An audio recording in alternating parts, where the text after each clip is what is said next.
Welcome back to another episode of Cozypreneur. So this episode is all about the messaging piece that most people skip. And what happens when you skip this step is that you lose an opportunity to really position yourself as an expert and as the person who is most aligned and the best fit to solve your audience's problems. Let's dive in and talk about what the most common missing piece is.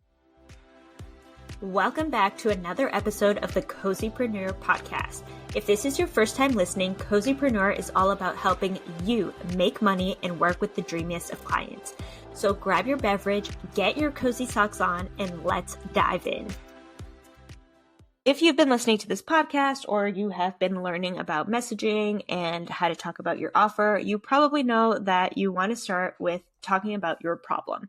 And so this isn't about making people feel bad. It's about acknowledging that you understand where it is that they are. And what I see most often is people will touch on the problem and then they will skip right to, hey, and here's how my offer solves this problem. And here are my deliverables and let's keep moving. And what happens is a lost opportunity, because that space between, hey, I have a problem and hey, I'm actually looking for the solution is a chance for you to showcase your expertise and showcase why your approach is the right approach in this specific situation. And really thinking about why people are getting stuck and using this as a way to help and nurture them and build trust. So if you've heard messaging frameworks before, you know that the most popular copywriting framework that has been around forever is Problem, Agitate, Solution. It was originally created by Dr. Robert Bly and popularized by Gary Halbert, according to my quick Google search. But basically this idea, right, of agitation. And I don't love the word agitation because I think that what has happened in the online space is the word agitation has kind of turned into this like,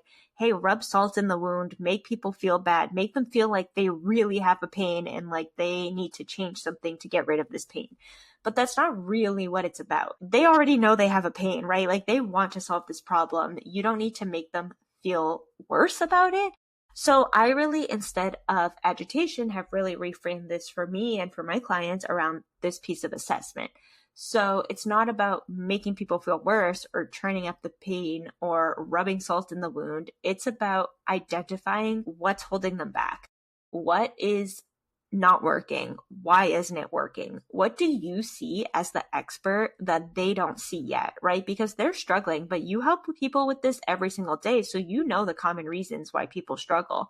Talk about those. What are the common reasons, right? And it might be that they have bad advice. Maybe they heard that the best way to do Pilates is to go all in on reformer Pilates right away. And then they set themselves up for failure, right? Because they had a really hard class and they weren't ready for it. Or maybe it's this idea that like, hey, your morning routine needs to start at 5 a.m. in order for you to be successful. Sometimes your brain doesn't realize that it's like sticking to these like really rigid rules. And so sometimes having somebody else come in and be like, hey, you can work out anytime. Your morning routine can look any way that you want it to look. What are some of those things that are holding your people back that you could just name and put out there? And it's not about like, if you listen to the last episode, it's not about making people like cry. It's not about showing up and being super vulnerable. Like, you don't need to do all this stuff. You just need to show people like, hey, I see where you are. I see where you want to go. I see what's holding you back because of all of this experience that I have, or because, I've helped people with this. And these are the common things. These are the patterns that I see that people really struggle with. And so I think that, when you're thinking about your values and how you're showing up and how you're marketing, it's not about avoiding difficult conversations, right? It's not about making your offer seem like, oh, this is going to be so easy, right? It's about showing people that, hey, maybe this will be a difficult process, but you're thinking about it in a way that's not super helpful. So why don't you think about it in this way? And then, this is how the offer is going to help because you have this foundation and you're thinking about it in the right way. And this is really where like you can be emotionally intelligent. You can talk to your people like adults. Like you can be clear and compassionate and empathetic without being emotionally manipulative, without trying to get people to feel bad just so that they buy your offer, without pressuring people to buy. And so really like approaching this of like, hey, how can I teach my people? How can I reframe some of their limiting beliefs? How can I guide them without shaming them or pressuring them? That is really the sweet spot where you are going to build your trust and your expertise with your people. Because even if somebody isn't ready to buy from you right now, but they see like, okay, this person knows their stuff. This person is able to help people that have the same problem as me. Like when they are ready to make that change and maybe they need to scope you out for like 6 more months, like that's okay. They're going to reach out to you. And so what does this actually look like? You know, identifying their limiting beliefs. So, you know, you don't need the 5 a.m. workout, showing them why other things didn't work. So not necessarily being like, hey, you're an idiot because, you know, you tried this and this didn't work. Like, no, but like, hey, a lot of people try that and this is why it didn't work for them. And here's an alternate option, and really just giving them an out of like, hey, like you're just a human and yeah, maybe you're struggling with this specific issue, but so are other people. And here's what I've found has been helpful, right? So you can see that like helping them self-assess and helping them look at things differently and helping them see like, okay, maybe I don't have to struggle with this. Like maybe there's actually a different way to do things.